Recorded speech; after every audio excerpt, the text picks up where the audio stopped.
তো ইতিহাস দেখো আমাদের এটা বলে, যেটা সৃষ্টি দেখতেও মানুষ যাচ্ছে, সেটার ধ্বংসটাও দেখতে যায়, তো লোক হবে। তো যদি ধরো মনে হয় যে এটা এইভাবেই পড়ে থাকবে, বুঝতে বলো, লোক কমবে না, সবাই আসবে, ধ্বংসটা দেখতে আসবে। তৈরি হয়েছে একটা সৃষ্টি দেখতে। এই সময় যেটা শোনা নিয়ে হবে, যদি আমাদের পক্ষে যায়, পুজো করতে পারি।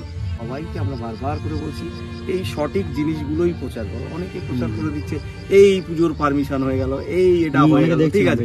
মানে দেখো, পারমিশনের জায়গায় তোমরা তোমাদের জায়গায় বলতেই পারো, কিন্তু ব্যাপারটা হচ্ছে কি, এইগুলো বলার পরে তোমাদের যে তোমরা ধরো হয়তো ইউটিউব ক্রিয়েটার, তো এই এফেক্টগুলো তোমাদের পর বর্তাবে। যখন আমি কোনো কথা বলবো, আমার ক্লাবের কোনো প্রতিনিধি, সেক্রেটারি, প্রেসিডেন্ট এই কথাগুলো বলবে, তখন তোমরা সেইগুলোই আলোচনা করো। উইদাউট এর কথা ওর কথা শুনে এইগুলো তোমরা ছড়াতে যেও না, কারণ কি যে এর জন্য আমরা দায়ী থাকবো।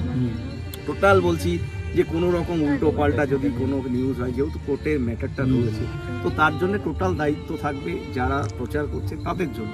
কারণ তারা, আমি বারবার করে যেটা সঠিক ইনফরমেশন হয় তোমরা সেইভাবে করো। এরকম দুমদাম করে একটা ভিউয়ার্সের জন্য দেখা যাচ্ছে সামনে একটা এমন জিনিস তৈরি করে দেওয়া হলো, এই পারমিশন হয়ে গেল, আর হয়ে গেল কি হচ্ছে, তার সাথে একটা প্রশ্নবোধক চিহ্ন লাগাও, তবেই না বুঝতে হবে যে এটা প্রশ্নবোধক চিহ্ন আছে, হবে কি না। তোমরা সেই জিনিসগুলোও খেয়াল করো না। তো আমার কথা হচ্ছে, যে জিনিসগুলো তোমরা করছো সেটা সঠিকভাবে করো, যাতে তোমাদেরও কোনো দেখো, তোমরাও তো এই পুজোটাকেই করেছো, তো সেইভাবেই তোমাদেরও একটা জায়গা থাকে যে তোমরা সঠিক খবরটা দাও, সবাই ঠিকঠাক ইউটিউবার হও। কারণ প্রশাসনিক সব মানে যাতে কোনো সমস্যা হয়, সেই ক্ষেত্রে আমরাও চাইব না যে তোমাদের কোনো হোক। কারণ দেখো, আমাদের তো আমরা ডিক্লিয়ারেশন বারবার করে দিয়ে যাচ্ছি, যেটা সঠিক খবর হবে আমার কাছ থেকে নাও, আমার এখানকার প্রেসিডেন্টের কাছ থেকে নাও, সিঙ্গের কাছে, এরা যেটা বলবে সেটাই সঠিক খবর। তোমরা হাইকোর্টে ম্যাটার রয়েছে, অলরেডি সবাই বলে দিচ্ছ, হ্যাঁ কেস জিতে গেছে, কেসটা তো উঠেই নিয়ে এখনো, কিন্তু সোমবারে উঠবে, তারপরে তো আমরা কেস জিতবো, ঠিক আছে। তো এইগুলো অনেকে দেখে শুনে একটু ভিডিও করো, কারণ দেখো প্রশাসনের তো একটা নজর, সেটা খেয়াল করো, ঠিক আছে। আচ্ছা, আমার একটা প্রশ্ন ছিল, যেটা হচ্ছে যদি পজিটিভ রায় বেরোয় তাহলে তো আমরা না, যদি পজিটিভ রায় যদি বেরোয় তাহলে তো আমরা এই পুজোটা দেখতে পারবো ওখানে। যদি নেগেটিভ হয় তাহলে এত বড় যে শিল্পকর্ম হলো সেটা তাহলে কি হবে?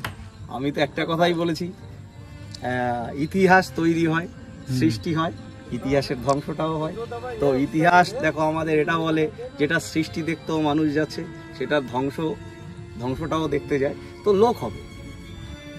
তো যদি ধরো মনে হয় যে এটা এইভাবেই পড়ে থাকবে, বুঝতে বলো, লোক কমবে না, সবাই আসবে, ধ্বংসটা দেখতে আসবে। এটা তৈরি হয়েছে একটা সৃষ্টি দেখতে, মানে তৈরি হয়েছে, সেটা আমার মনে হয় না এইভাবে থাকলে হয়তো সারা বছর লোকই আসবে।